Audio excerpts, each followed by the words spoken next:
Hello, everyone. I hope you're well. I am well, and I've been well in Japan. Of course, I've been stuck in Japan. Um, to those who I know, nice to see you again. Long time. To those who I haven't met, nice meeting you. My name is Takuya Ugajin. I'm a native to Japan, and then I've been with Walk Japan for the last 8 years. And I'm really delighted to be here to share my knowledge and my experiences with you. And then today's presentation is about growing rice.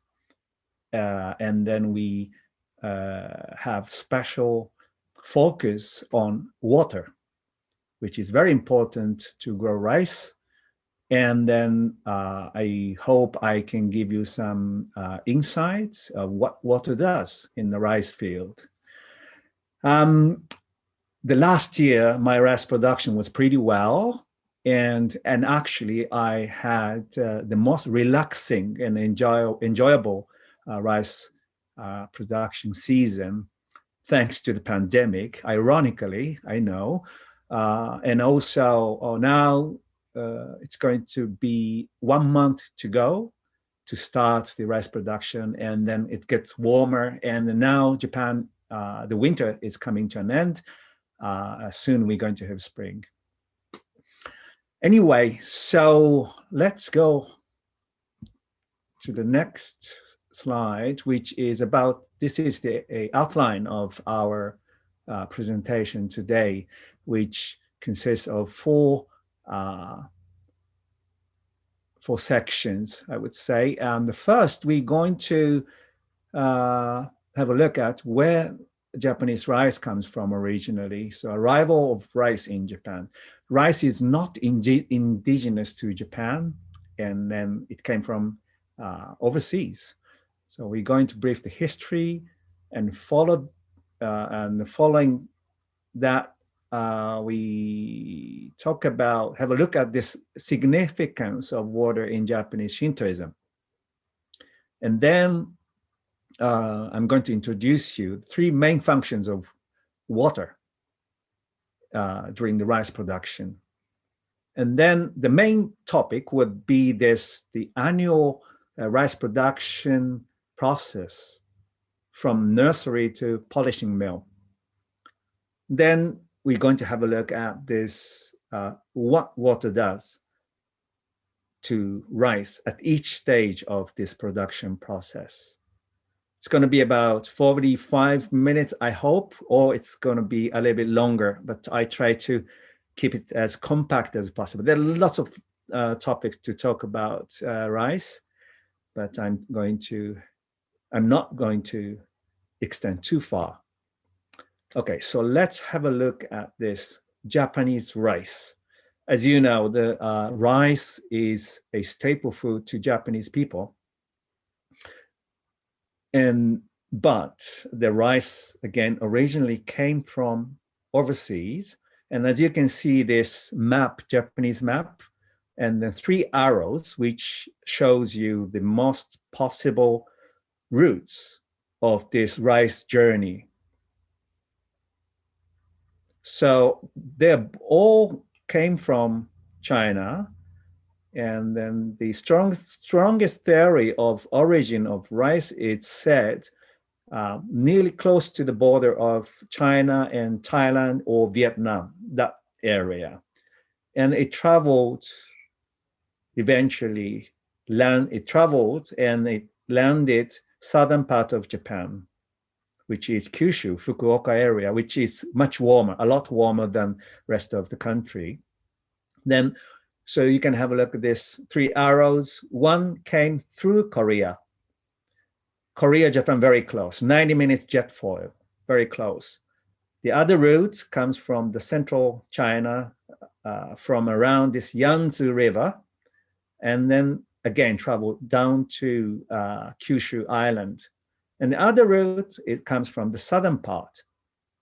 And then these three possible routes may be even more, 4 or 5.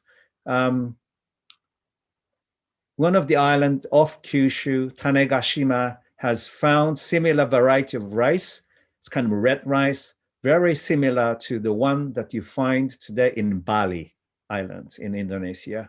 So it's still a lot to study.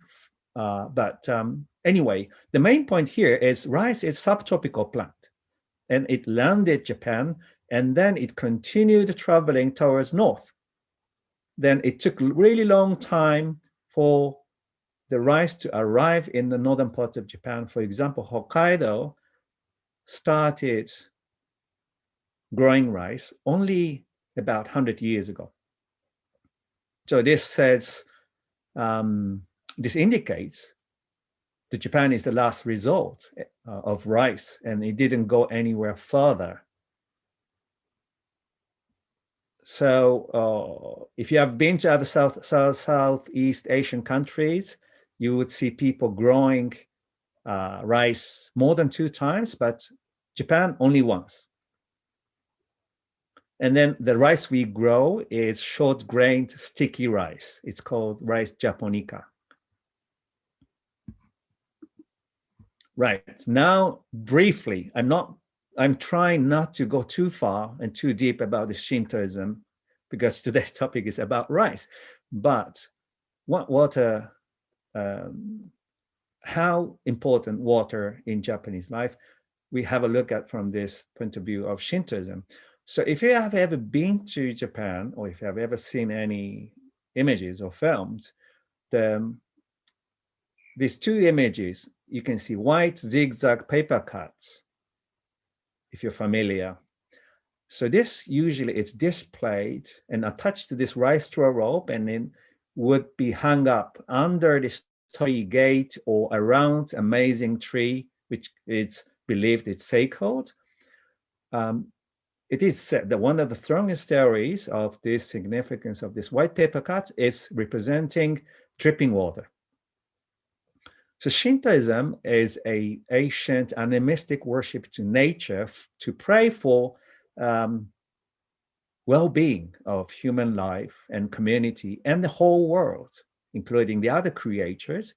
And then water is the source of life.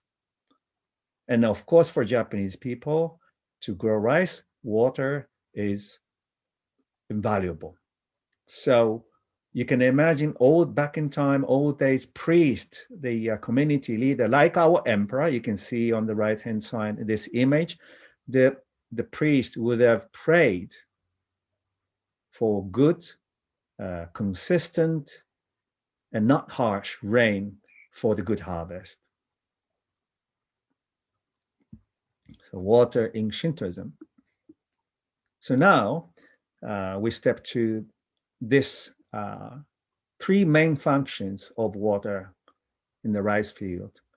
The reason I show you this, I share these 3 functions right now is because with this idea in your mind, the following presentation, the actual or annual rice production procedure would be better understood. Anyway, so 3 major functions, 1, 2, 3. Number 1, irrigation. This is quite obvious. All the plants need water, but rice does need tons of it. Then it's amazing, but one example here is when you have a bowl of rice, the 400 kilo or 400 liters of water are consumed to grow this rice. So you can say when you eat your rice, basically you're eating water. Number 2, thermal mass. The thermal mass means the object that stores heat, the property that the object stores heat. And water does store heat very well, though it takes time. But once it gets warm, it takes time to release it. So this characteristic of water is very helpful to grow rice in the rice field, especially in cold spring, like in my village, May, of course, April, May, and until June. So the rice, because of this property as thermal mass, the rice field is kept actually sometimes warmer than the air temperature, especially in the evening. Again, rice is subtropical plant, and Japan is not necessarily subtropical climate, but because of this water makes Japanese people able to grow rice. You can say that. So, and the last one, the three main functions of the last one is weed control. So you may have seen the rice field is covered with water.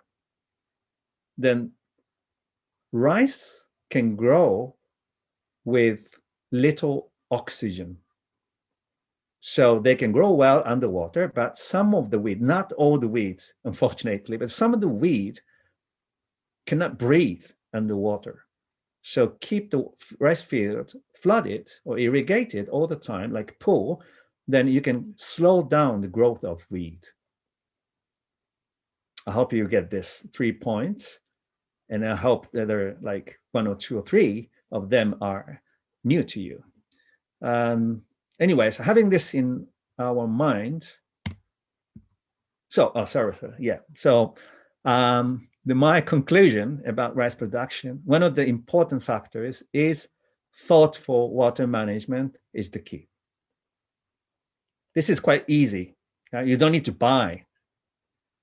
You don't need a better supply, but water helps.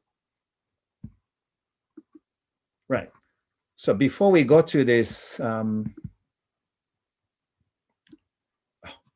rice production process, let me, just in introduction of my paddy field, you can see these 2 photos. They are my paddy field, surrounded by mountains. These mountains are about 2,000 meters. My rice field is located 900 meters above sea level, which is very close to the limit, the borderline of where rice can grow. So it's set about 1,000 meters and above, it's considered that you cannot grow rice, or rice cannot grow. So it's very mountainous, typical mountainous climate, dry, very far from the sea, sunny, very sunny, but it can be very chilly in the evening, even summertime. The size of the field is 1,000 square meters here. It's about 50 by 20 meters. Sorry, I cannot describe this with feet or yards, but it's about the size of Olympic game swimming pool size. And then guess how much you can produce your rice. My rice about weighs 450 kilo of rice out of swimming pool size, Olympic swimming pool size. Then how much you consume? I do consume about 60, probably 70 kilo. In pandemic, probably 80 or 90. But if you just give you the idea, put it in this way. 3 times a day, bowl of rice each time. You eat every day, a year, you would end up consuming 150 kilo of rice. So with this size, I can feed easily 3 people, right? But I do eat pasta, I do eat bread. So I consume only 60 kilo. Now, in Japan, the average annual consumption of rice per person is 60 kilo, which is less than half of what it was in 1960s. Japanese eat less rice, fewer and fewer rice. And I've been growing rice since 2013. It's going to be my 9th year this season, and I grow rice in organic way.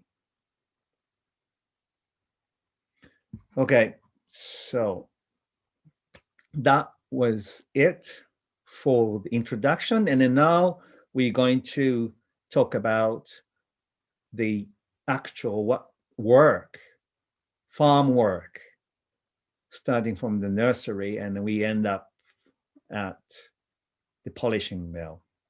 And we go month by month, and at each month I'm going to talk about what you need to do, and plus what water does in each stage, each stages. Right, so April, which is next month,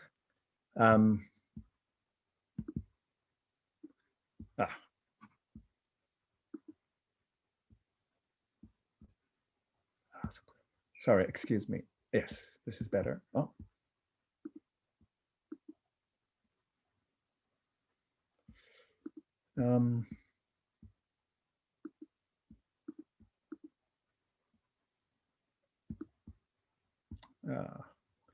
Right, I do like this. Okay, oh. Right, so April is the month for preparing seedlings, which is very, very sensitive, very, very sensitive. There are many, many risky situations for rice. Then during this seedling, the process, in the work of making seedlings, what you have to be careful the most are basically two things. The first is this cold temperature, because in April, in my place, the night temperature could go below zero once a while. Although day temperature would be above 15, but night temperature, this is the key. And again, rice is subtropical plant. And then now we are just right under the Northern Alps, Japanese Alps. And the second, what you have to be careful, the enemy of these rice babies are mold, like kind of fungus. So once the rice seed gets soaked up in water, it gets moisted, and then it encourages to have mold. So you need to really be careful, those two things. And then actual work. So there's a chart in the slide. First, we do disinfection work, which is to put your rice seeds in hot water. You can see this bucket and then thermometer. So hot water, and kill all this possible mold. Then after you leave it in the water, soak it, and then you wait for the germination. Have a look at this rice with a little tiny bit of shoot, very pretty. This is the ideal timing to sow on the soil. To the next is plastic box soil, and then you sow this germinated rice seed. And then in my case, after this, I leave it in hot carpet actually to create this warm environment. Then you move it to this handmade swimming pool. This down left the photo. You see this yellow dots there already.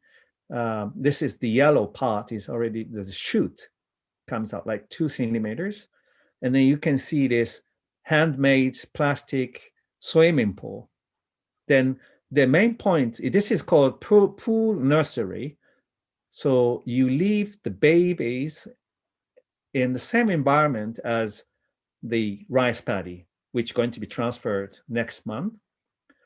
Then the last photo, you can see this plastic tunnel. It's a small greenhouse on top of this pool. So a lot of effort, actually a lot of plastics they use. But the main point, so why pool nursery? So the water does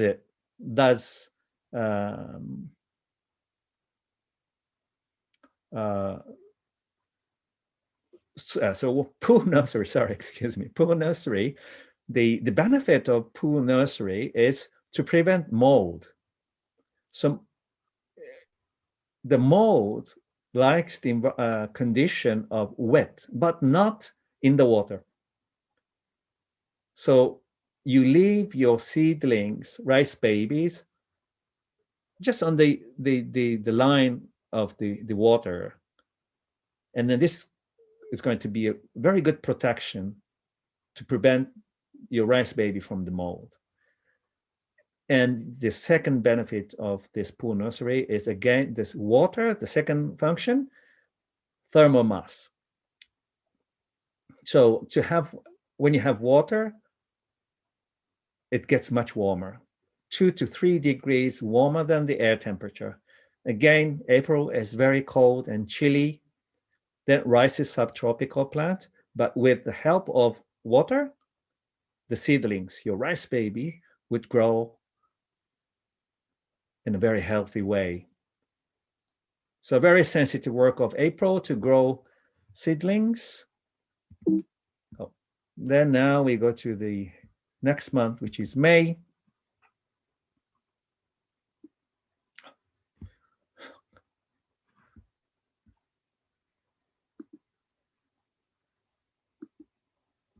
Right. So May is it's a month for the happy planting. You need to wait for 40 days. Within 40 days, your seedlings, rice baby, would be like the photo at the bottom middle. It's about like 12 centimeters or 4 inches. Then it's ready to go. Then while you're waiting, what you have to do is first to prepare the field. You irrigate the field, and then you have to flatten the field, and also you need to create the mud, the ideal muddy condition for the rice. So a couple of times of tractor work, tilling, while you're waiting for these seedlings to grow healthy and stable. Then I do plant rice seedlings with manually, hand planting. You can see this bottom left photo, 3 ladies planting rice seedlings. There is a good thing about this hand planting. First of all, it's very accurate. The machine, a rice planter, we have this machine, it's not really accurate. You miss quite a few, and eventually you have to do it manually to plant this missing spot. So I decided to shift to hand planting, and actually it's fun. And a lot of high school mates and friends, they are very keen on joining this. So it's kind of easy to collect all the labors. So 2 days enjoyable hand planting with old friends, barbecue in the evening. It's kind of a special event for us. Then how many pieces of rice seedlings you plant? I do 3, because 3 is more secure. Once, if you miss 1 or 2, but you still have 1. So the safety buffer, 3 seedlings. Then in 30 centimeters pitch.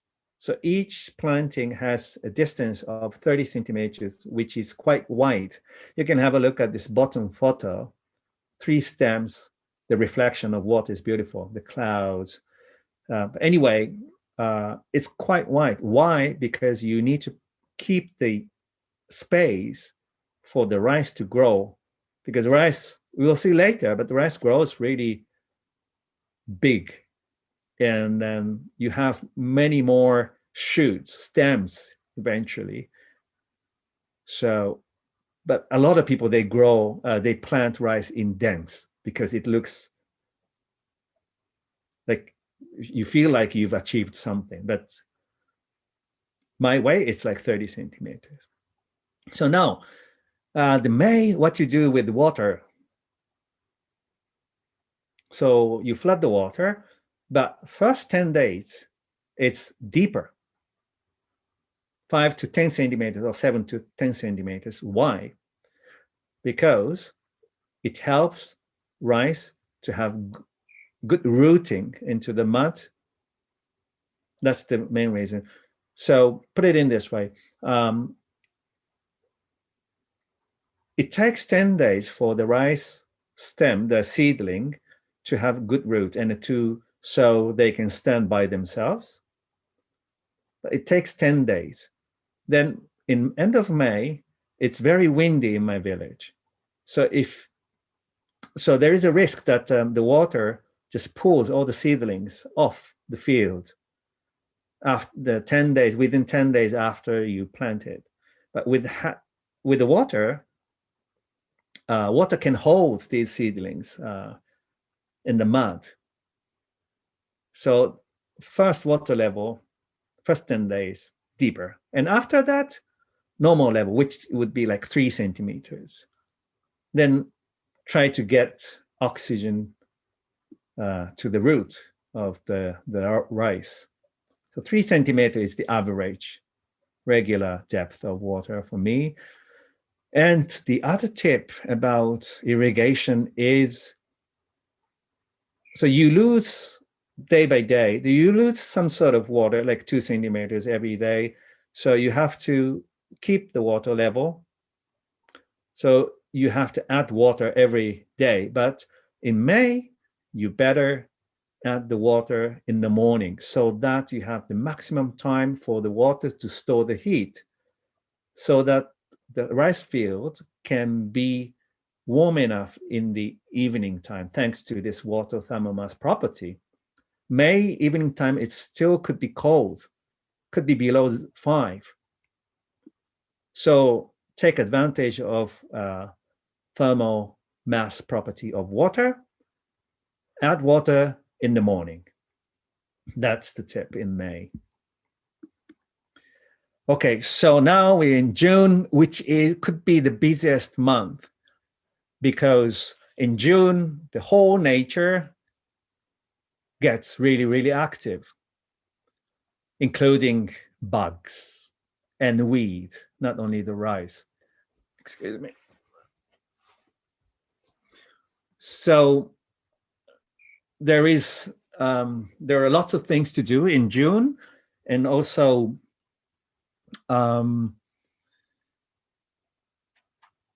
there are many factors to think about how much water you want to have in the rice field. So the 3 main factors I'm introducing here. So the question is deep or not too deep. So the 3 factors here from the left, the deeper water is the better to control the weed, because water cannot breathe. The second, the shallower water is the better to have better offshooting. Offshooting is to have more stems. And the third factor is to control the bag. The shallower is the better. So you need to really think about, observe the rice field situation well, and you need to decide what to do. So let's have a look at this weed control first. So have more water can slow down the growth of the weed. Although only water helps slow down the growth of water, I still do need to do some manual weeding work, like these 2 images of myself and my wife using kind of traditional brush, and mine is like a wheeler, like a pram, then kill the weeds between this rice. The second factor, the chart in the middle. So have fewer water, the shallower water level helps provide oxygen to the root of the rice. Then rice becomes happy and then have more quicker growth and have more stems in shorter time. The rice grows really fast in June. Every 5 days, rice has new leaves. And then within like 3 weeks, this goes up to like 25 to 30. So this chart shows you how the rice, one single stem grows from 1 stem to 2 to 3. This goes up to 7 to 8.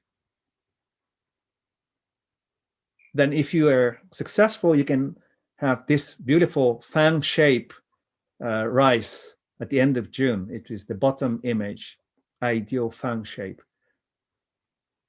Yeah, the rice doesn't grow just bunch, but when it's healthy, it grows like fan. And the third factor is bug control. Look at this little bug, which is originally comes from the United States, and they attack your rice, but they don't like deeper water. Then this bug becomes more and more annoying, and it has become a big problem. So my decision in the last couple of years is to have shallower water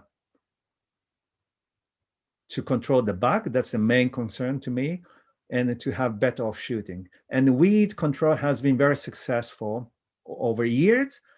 So less headache, actually, for weed. So June, I do keep the water level shallow. Now July, the beginning of summer, end of rainy season, it gets much hotter now. It gets much hotter now. And now you have to think about, in July, you have to think about not to keep the field too hot, too hot. Why? Because in July, the microorganism gets too active, super active.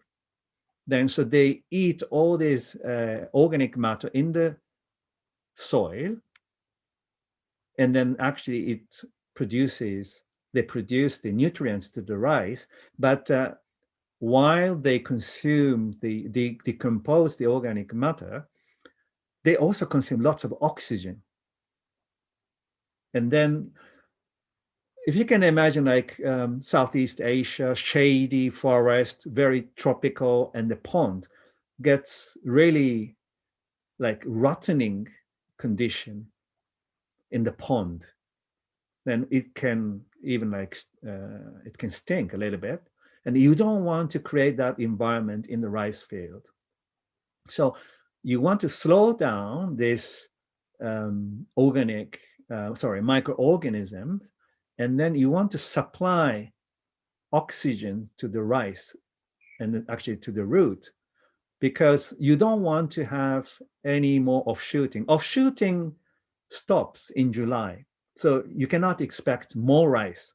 Now you need to think about how smoothly rice can suck all the nutrients from the soil to prepare the ears, to prepare actually the grain, to have better and tastier grain. Of course, all the nutrients comes from the root. So July, the lower is the better. Sometimes a lot of people in rice, the rice farmers in Japan do summer drainage. You can see this photo in the middle. This is the condition of rice in July. You can see these little cracks even, no water, and then they dry to avoid this gassy lack of oxygen condition in the soil, and then trying to inject all the oxygen to the root. So now it's different stage. So the bottom left photo, this is my field last year, beautiful fan shape. It's very bushy, basically. And then the rice growth actually stops here. No more offshooting. It doesn't grow doesn't grow bigger than this stage. Now you need to think about, I want good flour, good ears for the good rice. The other enemy in July is mold. These days in July, we have really weird, long, rainy days. Like it can continue like 3 weeks. Last year, I had this very bad mold called rice blast. It can happen in a cold temperature, long rain, and then basically, as you can see, the rice looks so weak. It's kind of looks like it's burned. So July is still sensitive, but all depends on the weather that you have. Right, so the August. You may know August is the peak of Japanese summer. It's super hot. In my place, although it's a hilly location, it's still very hot. These days, it could go above 30 degrees. super, super hot. And the typhoons start to come and hit Japan at the end of this month.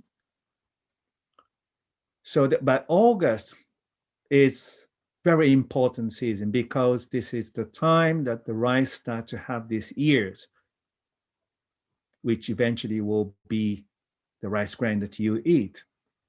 Then this is very sensitive. You can imagine like this stage is that the rice is it's pregnant, yeah, and then they do need good nutrients and lots of water. So August, never miss water, never miss water. You don't want to see the soil or the mud visible. Always keep the water. So actually, the more is the better. And then I usually add water in the evening so that actually you can cool down the field in the evening. If you put the water in the field in the very early in the morning, in the daytime, the water becomes like more than like 35 degrees. So just to in August, you need to think about to create the comfortable environment for these mothers of all the rice. There is one interesting question that I often have from Work Japan customers is, why does famous rice grow in Japanese snow countries? Why does, so you may have heard the famous rice comes from Niigata or the northern part of Japan these days, which is or snow countries basically, and then hilly location. Why? Because lowlands in August, when they have the ears, it's too hot. Then, like human, the plants need to have good rest in the evening so that they can be reasonably active in daytime to catch the sunlight, nighttime rest. But if you are in the lowlands of Japan, it's always hot throughout the day, including the evening. But in the snow country, good temperature gap between day and night, so the rice can have a good rest in the evening. So that's what it said. That's what it said, that why the good rice comes from Japanese snow countries. And in my place, it's probably ideal. Yeah, I'm saying that my rice is very tasty. Right. So let's go to the next step. So if you're successful to have good year, look at this photo, the left, bottom left. This is the field in September. After 120 days or so, you have this beautiful golden rice field. And September, it's so nice, so pleasant. It's not too hot, just worries of typhoons. So September, there isn't much work in rice field at all. So it's really relaxing and still warm, like beach seawater. It's still warm enough. I often go to the beach for surfing, for trekking. It's perfect. A lot of new harvest of rice and vegetables, fruits, and etc. etc. It's more relaxing. Then you can only add water once every 4 to 5 days, but you need to start to think about to dry the field, because when you harvest the rice, you use the machinery, you use the machines. Then if you leave the field too muddy or soggy, the machines get stuck in the field. So you leave the rice, just watch and enjoy the breeze, and then you wait for the harvest and then dry the field. So now you see this field is fully covered with rice, as this photo shows you. I mentioned this, when you have seedlings, I do plant every in the pitch of 30 centimeters. And then now you see after 120 to 30 days, the whole space is no waste used properly for rice to grow. So the rice can, all the stems, all the leaves can have the good sunlight, not too dense, not too busy. But if you plant too much, then rice compete each other to grow, to catch the sunlight, and it becomes too skinny, too tall. And then Japan is a country of typhoons in September. So a lot of typhoons could knock your rice down, and the rice could lay down and then gets mixed up with the mud. That's the biggest concern for the Japanese rice farmers in September. But you can avoid that kind of skinny rice by preparing enough space for rice to grow. So the biggest concerns in September is typhoon. So now we're in October. It's happy harvest time. You can see these images on the left-hand side. This little machinery is called binder, which is amazing. This machine does cut the rice and then bundle it, and actually it just throws off to the side. You can see this left bottom photo. The machine goes forward, cut and throw, bundle and throw. And then you pick them up and hang up on this bar to do the sun dry. So you can see the bottom middle image. This is the happy harvest. Then sun dry is the best drying method. A lot of Japanese rice, the large scale farmers, they use the dryer, which can end the drying process much shorter and quickly. But sun dry, there is a big benefit. Why? Because the rice grain even takes the nutrients that are held in the stems during the sun dry process. So this is called extra maturing. So it's a drying process, but it's not just drying, but extra maturing you can expect. So a lot of rice farmers, for home consumption in the countryside in Japan, they do this sun dry. But large scale farmers, commercial farmers, they don't do this sun dry. Although a lot of commercial rice farmers, they do sun dry for their own home consumptions. So you do the sun dry, and then you need to wait about 10 days to 2 weeks with the fear of late typhoons that has become quite common in these days. And after that, you take the rice grain off with the husk, And then you use the rice straw, you chop it and mix it into the soil as a fertilizer for next season.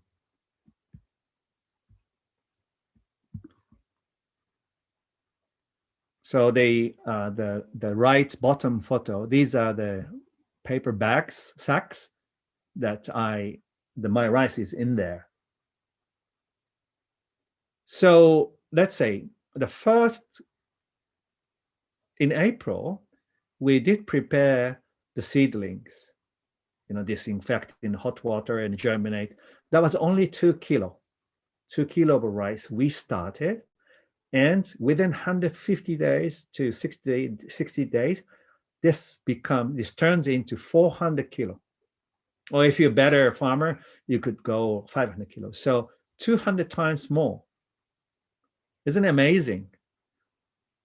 So I'm always amazed by this productivity of the rice. It's really like, I feel like we're blessed. Yeah, nature is unique. You wait, you do the proper thing, you get 200 times more. So a lot of people, they ask me, oh, you grow rice. It should be hard work, etc., etc. But 150 days, you get 200 times more. Comparing to the effort they put, I think I gain more. Anyway, so the happy harvest, and all you have to do now is to take your rice to the polishing mill. There are many coin polishing machines in the Japanese countryside, but I take my rice to the professional polishing mill because this gentleman who is my friend, he's also a rice farmer. You can see this in him in this photo. So he handles this manual rice polishing machine. So he does very gentle rice polishing. And then the next photo to the left, you can see this rice grain. They are brown rice. So after you take the husk off, you get the brown rice. And then if you want to have white rice, then you polish it. So I do eat both brown rice and white rice. Depends on what. I tend to go with brown rice with vegetables and fish, but I go with the white rice when I eat meat. And then the mother of this polishing mill, the family, she's checking, and then usually she gives me compliments. So we love talking about rice in the Japanese countryside, and then they compliment each other with this. Of course, everyone believes that they're the best, but that we compliment each other and we celebrate the harvest, happy harvest.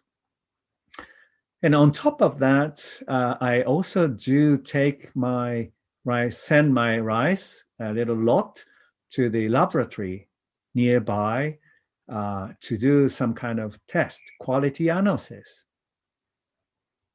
So that's the right side. You can see the chart. So you see the year 2017 to 2019, YUDAI. It's called UDAI. It's like a U. Sounds a bit weird, UDAI, but that's the name of the variety that I grow.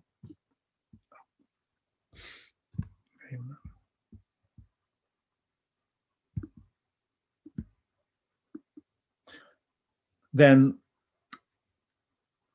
there you can see some of the parameters. You can see the blue English marks: nitrogen, kalium, magnesium, amylose, stickiness, umami. So these are the parameters. The right end, umami, is richness. And then in short, this shows you how tasty your rice is. Sorry. Then more higher than 1 is good. The last year, the best rice was 1.8. And then yesterday, I got the latest result from the lot of 2020, which is last year. And then congratulate myself. My umami parameter goes up to 1.68. So it's been just improving. It's good to see this result. But for your knowledge, I can tell you about what this parameter works. So the nitrogen is N. So the less nitrogen you have is the better. Nitrogen is the main substance in the fertilizer. Nitrogen is your like gasoline to create your body. But if you put too much, the rice doesn't get tasty enough. So that's why you don't want to put too much fertilizers. So the less nitrogen is in the rice grain is better. The kalium, magnesium is essential minerals for rice. It has to have certain balance between these two minerals. I'm going to skip that. It's too complicated. Amylose, and the stickiness. These parameters indicate how sticky your rice is. And in short, which Japanese people love, the sticky rice. The stickier is the better. So in case, when you talk about quality of rice, you usually talk about this, how sticky your rice is and how much umami your rice has. So this is the post-harvest, and then you enjoy your first rice called shinmai. has got great aroma and lots of, it's kind of watery a little bit. And then I keep the rice in my sort of like metal safety box, huge one, to protect the rice from the mouse. And then I take my rice back once a while to the polishing mill to choose to enjoy thinking about, oh, maybe this time brown rice, or why don't we do white rice, and share with friends. And then I enjoy my life with my paddy field. Thank you very much for bearing with me. That's all for today. This is myself, obviously, with Mexican straw hat. And then three ladies are friends. My wife is not here. But after the harvest, these my neighbors are always willing to help me, and we share, and then we enjoy our life in my village. Thank you very much for listening to me. I hope this helped you understand the rice, or just simply, I hope you enjoyed it. Thank you very much.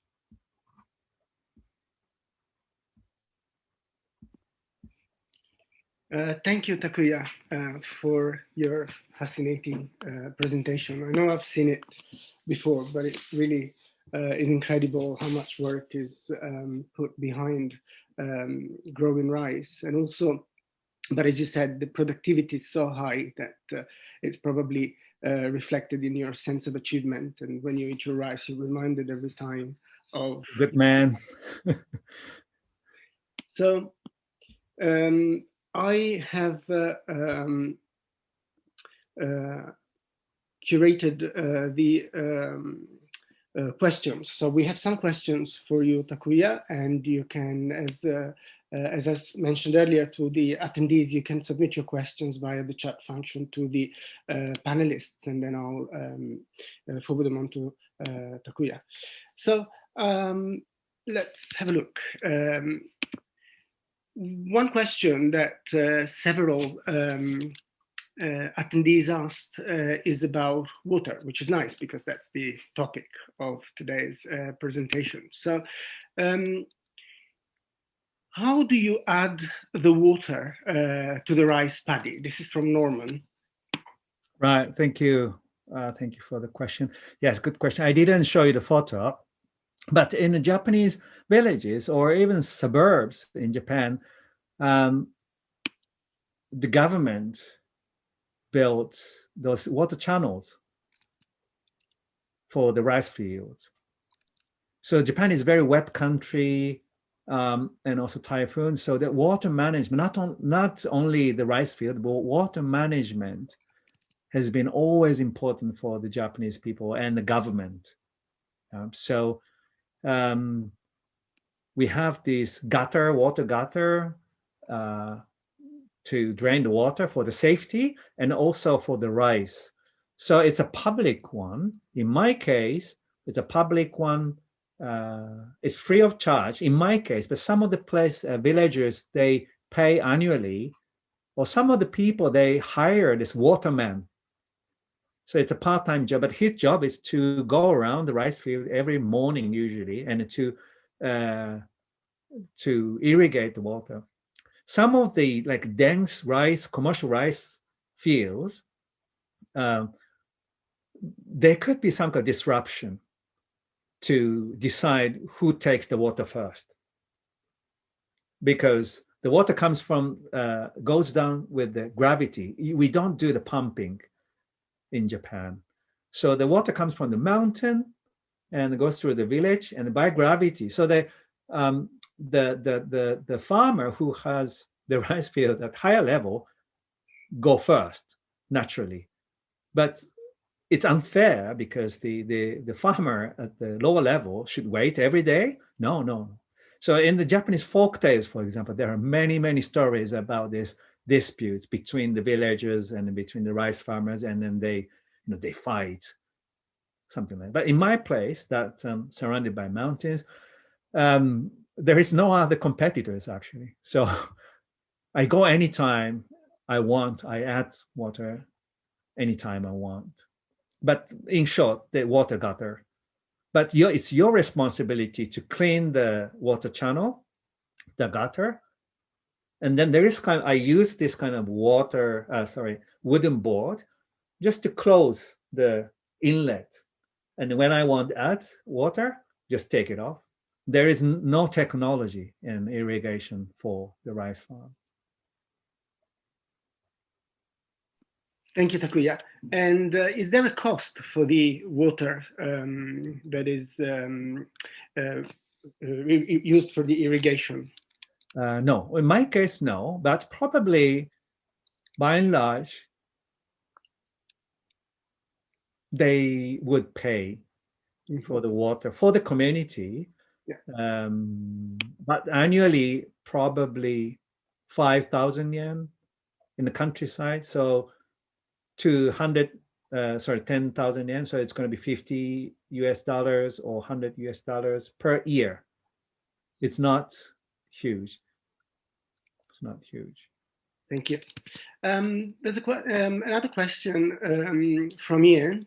I hope I'm pronouncing your name correctly. So you mentioned at the beginning of the talk that Japan only has one crop a year. Ian's wondering why. Oh, so first, my name is Takuya. I know it's hard to pronounce it, Takuya. Yeah, so the why only once in a year, because in winter it's too cold for rice to grow in Japan because it's too cold in winter. But for example, Sri Lanka, they grow twice or even 3 times because it's so warm. So the rice grows faster. It's very simple. But there used to be some part of Japan where people could grow more than 2 times, which is the southern part of Kyushu. I'm very sorry. I think I'm Okinawa. Okinawa is southernmost island between Taiwan, close to Taiwan. They grow twice, they grow more than once a year. Sorry, it doesn't mean that I don't think Okinawans are Japanese, but Okinawa is different regions, very unique region. Okinawans, they grow twice. Sorry. Okay, thank you. And is there anything that you can grow after you grow rice on the same paddies before the next season? Right. In my place, no. Okay. Just simply it's too cold. But for example, Kyushu Island, they can or they used to grow wheat after rice, after they harvested it. So that's why if you ever been to Japan, the people in the south, Kyushu or the west, they love this wheat noodles called udon. And also they make their miso with soybeans and wheat. Why? Because they used to grow wheat after they harvested rice.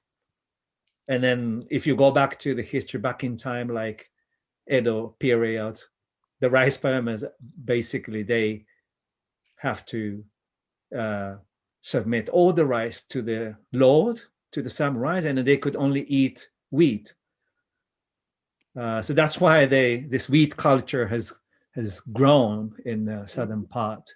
But these days, not many people grow wheat after rice, simply because I think they're tired. Thank you.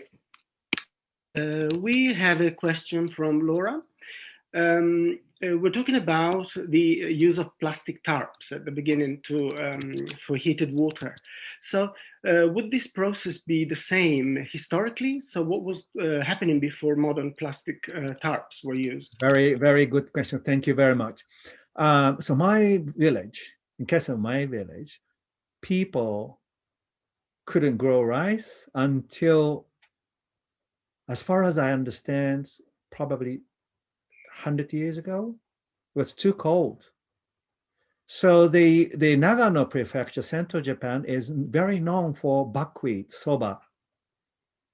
Why? Because the large part of the prefecture in Nagano, central Japan, the people couldn't grow rice because it's too cold. But the effort of Japanese people in the past in the rice field is to select the better, or the rice that has better cold resistance. Yeah. Then so we selected the better breeding for the cold air and adjusted it. But 100 years ago, when people started growing rice in my village, they could only plant the rice in the middle of June. Now I do plant rice 1 month earlier, thanks to this swimming pool nursery with the plastic and hot carpet. But people used to grow seedlings on the field, on the actual soil. They didn't have plastic, so they need to wait until June. And then, of course, winter comes earlier in Nagano. So I imagine they missed a lot of harvest from the beginning. And they were always worried of this cold summer. Thank you. Our question is, what type of rice do you grow? Oh, yeah. So that's Yudai, YUDI, which is not very common yet, but it's a family of koshihikari. Koshihikari is the most popular brand of rice. In Japan, I do have a catalog of rice seedlings for next season, but hundreds of different varieties. Then different regions have different varieties that they typically grow. By the way, next seasons, I'm going to try risotto rice, which is called Nagomi risotto. It's a hybrid of Italian carnaroli, I guess, yeah, and hybrid of carnaroli that comes from the northern Italy, and the Japanese koshihikari. So the bigger grain and then less sticky. And then we did actually, me and Jojo did have a cooking class, and we used this, we tried out this risotto rice. But next year I'm very keen, and I'm going to start growing this risotto rice. Please, I'll be the first customer. In terms of, you mentioned that there are different hundred types of seedling, which I guess will produce different 100 different types of rice. What determines the price of the rice? Because some rice is more expensive than others. So how is that determined? Yeah, the price of rice in Japan per kilo starts from like 300 yen, $3, and it could go up to $100 per kilo. Then I think that's the one of the ministries of Japanese government have kind of system to rate the quality of rice. For example, one of the top is called Uonuma region. Then every year they do the test, and then they give you the A plus, A minus, B double plus, and etc. etc. And then they have this classification. So you can never say that my rice is from Uonuma. Of course, there is a very strict like a traceability check. Then, but the price, you can set the price according to that the class, I would say, the status that you get from this the public authorization. Thank you. One interesting question from Stephen. You mentioned that the farm where you work is rent-free. How does that work, and who owns the field, and why do they provide rent-free? Thank you very much. So my village is one of the typical villages in Japan, in the countryside, depopulating, and also aging. So the owner of my rice fields used to live just 3 blocks from my home, but the mother is in a care house, and the eldest son passed away after 2 years after I started growing rice. And his sister married out to different regions. So this house is empty. This field had been abandoned. The only what they did was the eldest son do the tractor work so that he can kill the weed. For the people in Japanese countryside, to show weeds in your field, it's a shame. It shows you the laziness of yourself. So the rice field is usually transited. It's passed through generations. It's a family plot. So people have strong attachment. And then this gentleman, when I asked him if I could use his field, he was so moved. Really, I'm so happy to see like you, such a young man, to grow rice, to activate again my field. And he said like now he can really face his ancestors or something like that. And then I asked him how much I should pay, and he said, no, of course, no, just do whatever you like. Yeah, so with this case is not uncommon in Japanese countryside. And then there are many like bushy, abundant rice fields in Japanese countryside. It's a kind of social issues. Thank you. One question from Elaine. She's asking if you use any fertilizers. What other fertilizer do you use apart from the straw? I do purchase some organic fertilizers. The most reasonable one is the chicken poo.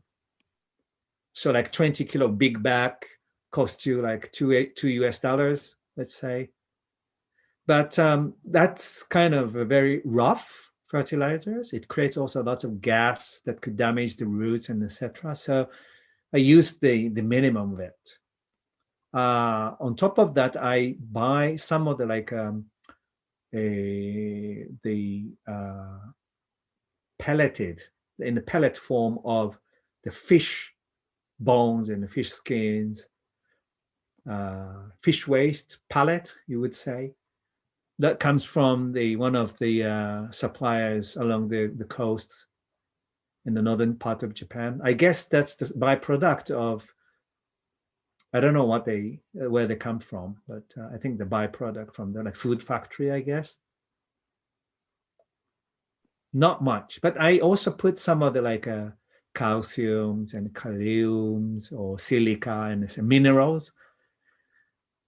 Then these costs is actually covered by the income, I would say. I'm not commercial farm, but some people, they buy my rice, like friends.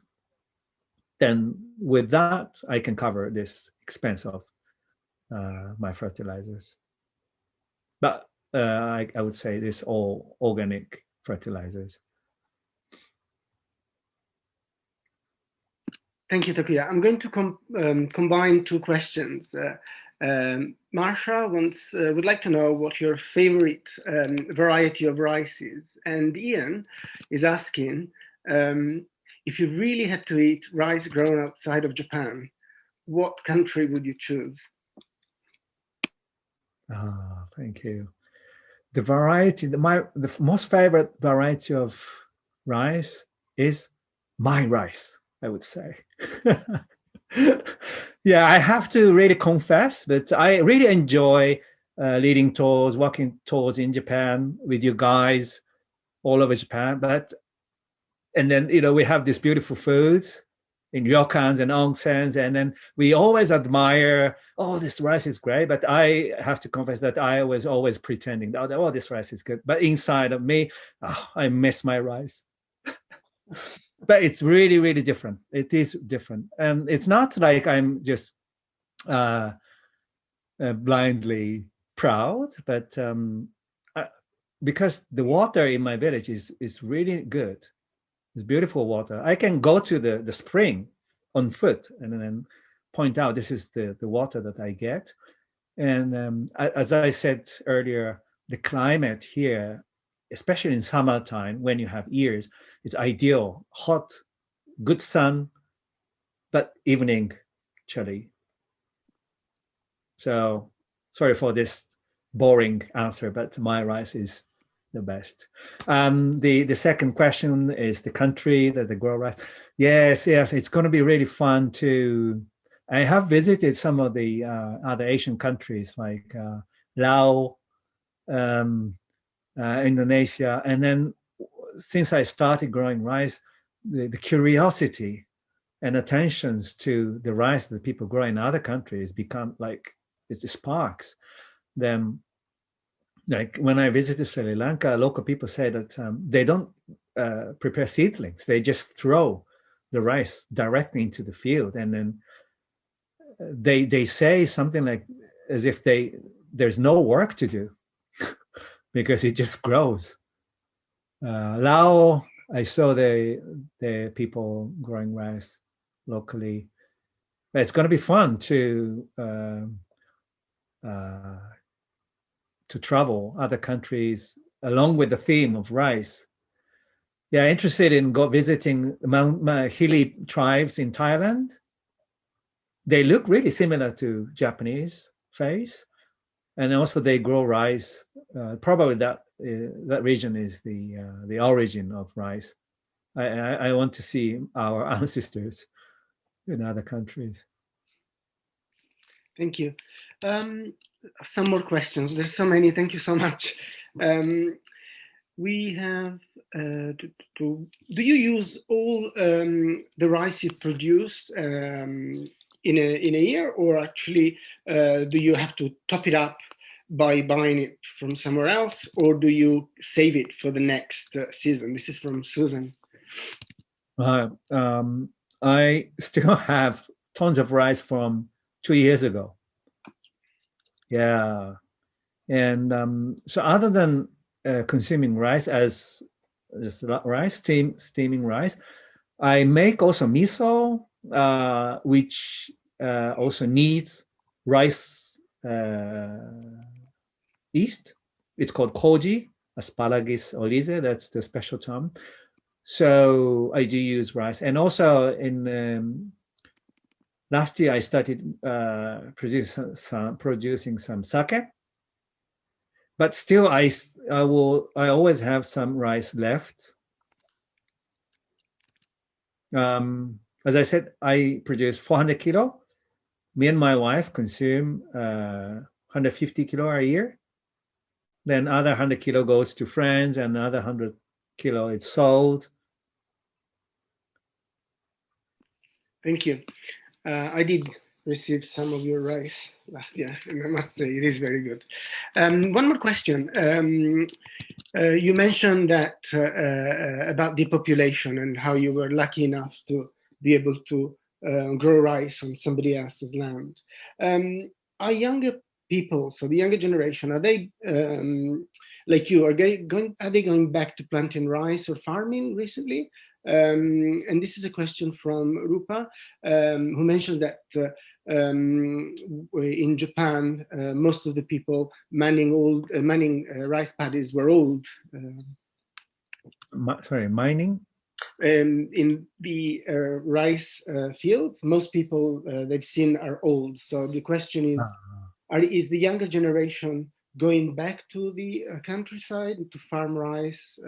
Yeah, I think this pandemic encouraged quite a few young people to move to or to go back to their own home villages. But a lot of people in Japanese countryside, they are like weekend rice farmers. So the thanks to this, chemical fertilizers and then the weed killer and tractors, it made all the rice production a lot easier.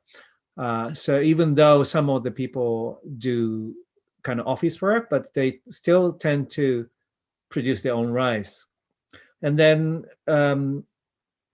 for example, like your children move to Tokyo or big cities and study and work, but you will see a lot of these younger generation or their children come back in Golden Week, which is the first week of May, the long holidays, to help their parents planting rice.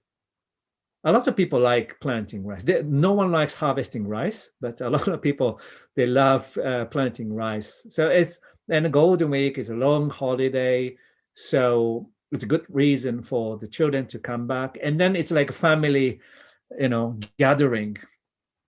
And so you would see the whole family tending in the field, but probably after that, the old job is done by the father. Thank you, Takuya. One last question, and it's coming up to 12:30, which is the end, unfortunately, the end of today's talk. The question is, do wild animals eat the rice before the harvest? And if so, which animals are predators? Right, yes. There are the wild boar, it's inoshishi, wild boar has attacked my rice once, 5-6 years ago. So I could see the line, the track of the wild boar, where wild boar moved, and then they literally ate my rice. They used to be like sparrows, the birds. Some places, maybe lower lands, the farmers could lose some of the rice because of the birds, sparrows. Also, many bugs could, like skunk bugs, stinky bugs, stinky bugs, skunk bugs, stinky bugs. They could eat the rice before the husk gets really firm and then hard enough. They attack and then they like suck the juice of rice. But wild animals, wild boar, birds. Right, maybe we can squeeze in one more question from Steve. He's a huge sake lover. We all are. There was a lot of work. He thought there was a lot of work to make sake, but now he realizes there's much more work into making the rice. And his question is, have you ever made sake from your special rice? I did make my own sake, but it's called doburoku, which is a rough. It's not the silky, transparent one. It's a country sake, because the sake that you probably mentioning here is the one that are made out of the special sake rice. Sake, the rice that is used for making sake and then for you to eat is different.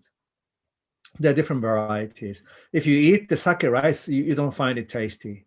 It's too dry and it's kind of tasteless.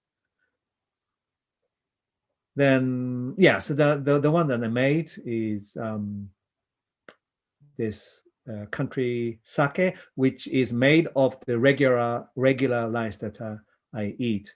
But in 2021, this season, also I'm going to join a project to grow sake rice in my village with a friend of mine.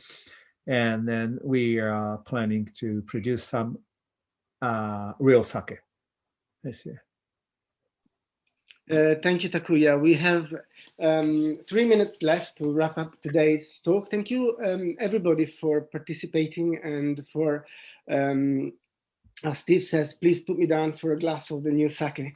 And we have many, many messages of thank you. So thank you all for joining us today. Thank you, Takuya, for sharing your experience and your love of rice. It's certainly given us a new appreciation of the work involved and the emotional aspect of rice, not just the taste of the food. So our future talks have already been scheduled for April 1st and April 22nd, and they have reached capacity. So if you've sent in a request for registration, don't worry, it's been received.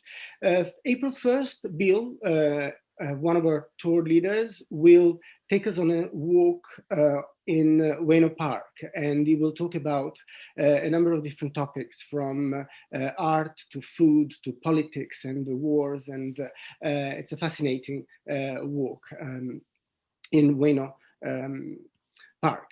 And then this is the 22nd of April, Shima. She will introduce us to sake, and she will explain to us how to read how sake is produced, but also how to read sake labels, so that when we go and choose our sake, we can do that more informally and enjoy it even more. So I want to thank again everybody for participating, and today for your contributions. We will answer the questions that we didn't manage to answer later on via email. I have a transcript of all the questions, so do not worry. And also, for those of you who want to see this talk again, a recording of this event will be available on our Walk Japan's Vimeo channels for a short period of time. And we will share this link by email after today's talk. Thank you, Takuya, for giving us our talk. Thanks everyone else for your support today. Thanks, Lou, for your introduction. And I will hope to see you all again at our next talks, but also in person in Japan as soon as we're able to walk in the countryside of this beautiful country. Thank you so much, and goodbye, everybody. Thank you very much. Thank you. Thank you. Bye-bye.